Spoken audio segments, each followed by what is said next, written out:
হজ করে ফিরে 40 দিন বাড়ির বাইরে যাওয়া যাবে না এবং 40 দিন পর্যন্ত তাদের দোয়া কবুল হয়। এর সাথে কিছু বাড়তি কথাও যুক্ত হয় অনেক কখনো কখনো।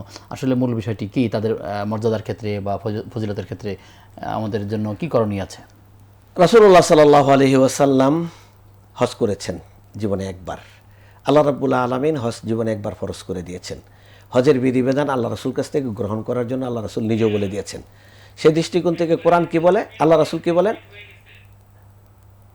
মান হাজ্জা লিল্লাহ ফালাম ইয়ারফাস ওয়ালাম ইয়াফসুক রাজাআ কায়াউমিন ওয়ালাদাতুহু উম্মুহু। যে ব্যক্তি আল্লাহর জন্য হজ করবে, যে ব্যক্তি আল্লাহর জন্য হজ করবে এবং সে পাপাচারে লিপ্ত হবে না, সে অন্যায় করবে না, সে যেন নিষ্পাপ সন্তানের মতো তার ঘরে ফিরে আসলো। এটা তো ফজিলত পাওয়া যায়। কিন্তু হজটা তার আল্লাহর জন্য হয়েছে কিনা, যেভাবে ফেসবুকে আমরা হজের বিভিন্ন ছবি পোস্ট করতে থাকি, এটা আল্লাহর জন্য হচ্ছে নাকি পাবলিক করার জন্য হচ্ছে, এটি তো এখানে বড় প্রশ্ন। যেভাবে আমরা আল হজ লিখে চর্চা করা শুরু করছি, এতে হজ আল্লাহর জন্য হচ্ছে না সুনাম সুখ্যাতির জন্য হচ্ছে, এটা তো এখন প্রশ্ন হয়ে গেছে। হ্যাঁ, যেখানে ওয়াল্লাযীনা হুম মিন খাশিয়াতি রাব্বিহিম মুশফিকুন ওয়াল্লাযীনা ইউতুনা মা আতাউ ওয়া কুলুবুহুম ওয়াজিলাতুন আন্নাহুম ইলা রাব্বিহিম রাজিউন। যারা দান করে এবং ভয়ে থাকে, ততস্থ থাকে যে আমার দানটা কবুল করবে কিনা। উম্মে সালমা রাদিয়াল্লাহু তাআলা আনহা আল্লাহ রাসূলকে প্রশ্ন করলেন, ইয়া রাসূলুল্লাহ, এই আয়াতটি কি কাফের মুশরিকদেরকে এনে কয়? না, এই আয়াতটা যারা নামাজ পড়ে, যারা হজ করে, যারা যাকাত দেয়, যারা সিয়াম পালন করে তাদের জন্য।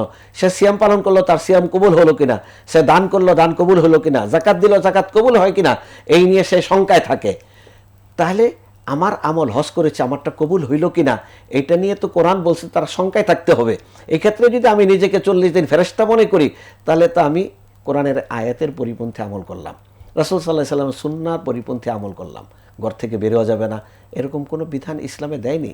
ইসলাম বলছে সালাত শেষ হয়েছে, তাৎক্ষণিক ময়দানে নেওয়া যায় আমলে। আমার কাজ শেষ, আমাকে ঘরের ভেতর বন্দি করে রাখার কোনো সুযোগ নেই। আমার ডিউটিতে আমাকে নেমে যেতে হবে। আমি সরকারি চাকরি করি অথবা প্রতিষ্ঠানে শিক্ষকতা করি, আমি যদি হজ করতে গিয়ে 40 দিন কাটায় আসলাম, আবার বাড়িতে এসে আরও 40 দিন বসে রইলাম, তাহলে তো আমি কর্মস্থলে ফাঁকি দিলাম। আমার হজ তো হবে না এই ফাঁকি দেওয়ার কারণে। আমার আমলের ব্যাপারে আমার আরও আন্তরিক হইতে হবে।